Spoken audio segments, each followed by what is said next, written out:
என்னங்க வீட்டில் மளிகை பொருள் பால் எந்த ஒரு பொருளும் இல்லைங்க. போய் கடைக்கு போய் வாங்கிட்டு வரீங்களா? டெய்லியும் உனக்கு இந்த மளிகை பொருளுக்கே எனக்கு நேரம் சரியாக இருக்குது. நான் சம்பாதிக்கிற காசு இதுக்கே போயிடும் போல். விலைவாசி விலை எப்படி கிடக்கு? அதுக்கு தகுந்த மாதிரி சாமானை சொல்ல வேண்டியதானே? கொடுக்குற லிஸ்ட்டு பெரிய லிஸ்ட்டாக கொடுத்து எப்படி? சரி போய் வாங்கிட்டு வரேன். பைக்கில் வர்றப்போ சைக்கிளில் வந்துருக்கலாமோ? பெட்ரோல் விலையை 105 ரூபா. யாராலும் கட்டுறது?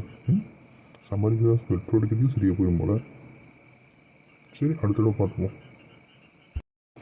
இவளுக்கு எப்போ எதை சொல்கிறேனே தெரியல. எல்லாமே பக்கமாக இருந்தால் பரவாயில்ல, எல்லாமே தூரமாக இருக்குது. வண்டியில் போயிட்டு வர வேண்டியதாக இருக்குது. இவ்வளோ கூட்டம் செல்ல பெட்ரோல் தான் செலவாகுது.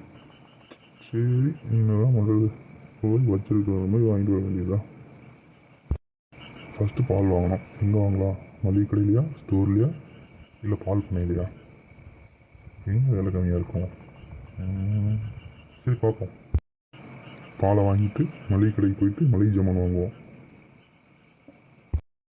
பக்கத்தில் வந்த மாதிரி தெரியுது. அங்கே ஒரு பால் கடை இருக்குது, அங்கே கேட்டு பார்ப்போம் என்ன ரேட்டுன்னு. அதுக்கு தகுந்த மாதிரி வாங்குவோம். ரேட்டுக்கு முன்ன பின்ன இருந்தால் மளிகை கடையில் போய் வாங்கிக்கலாம், அங்கே ரேட் கம்மியாக இருக்கும். அண்ணா பால் 1 லிட்டர் கொடுங்க. என்ன ரேட்டு? 1 லிட்டர் 55 ரூபா தம்பி. என்ன ஐயோ ரேட்டு சொல்கிறீங்க? 45 ரூபா போட்டுக்குங்க. தம்பி நான் பால் கறந்து அங்கேருந்து கொண்டு வர்றேன். அது மாட்டு பராமரிப்பு செலவு, தீவன செலவு எவ்வளவோ இருக்குது. அதெல்லாம் போட்டு விற்கும்போது ஒரு 50 ரூபாய்க்கு இதாக எனக்குலாம் தம்பி. இல்லைன்னா அதுவும் எனக்கு கட்டாது. கடை வாடகை, ஆள் கூலி, எனக்கான தொழில் கூலி, இதுவும் எல்லாமே இருக்குது. பேக்கிங் கூலி இருக்குது. உங்களுக்கு நீட்டான பாட்டில் பண்ணி கொடுக்குறேன், அதுக்கு ஒரு அமௌண்ட் இருக்குது. எல்லாமே கணக்கு பார்த்து 55 ரூபா வந்துடும் தம்பி. அதுவே கம்மி தான். நீங்கள் பேக்கெட் பால் வாங்கினீங்கன்னா 60 ரூபா, இது 55 ரூபா தான்.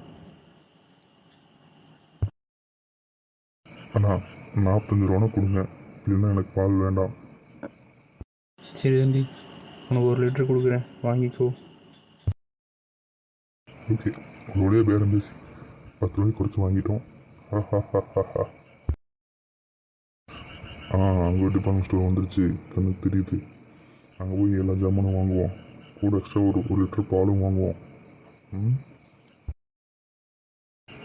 அந்த பால் கரண்டை வாங்கின மாதிரி இங்கே மளிகை பொருளை வந்து பேரம் பேசி வாங்கிட வேண்டியதுதான். இந்த மாத பட்ஜெட்டை இதோட முடிச்சிட வேண்டியதுதான். எல்லா பொருளும் வாங்கியாச்சுன்னு ஒரு தடவை கன்ஃபார்ம் பண்ணிப்போம். இல்லைன்னா நம்ம ஜோலி முடிஞ்சு நம்ம கொண்டாடி நம்மளை திட்டியே கொண்டுருவா. சார் பொருள்லாம் வாங்கியாச்சு, எனக்கு பில்லு போடுங்க சார்.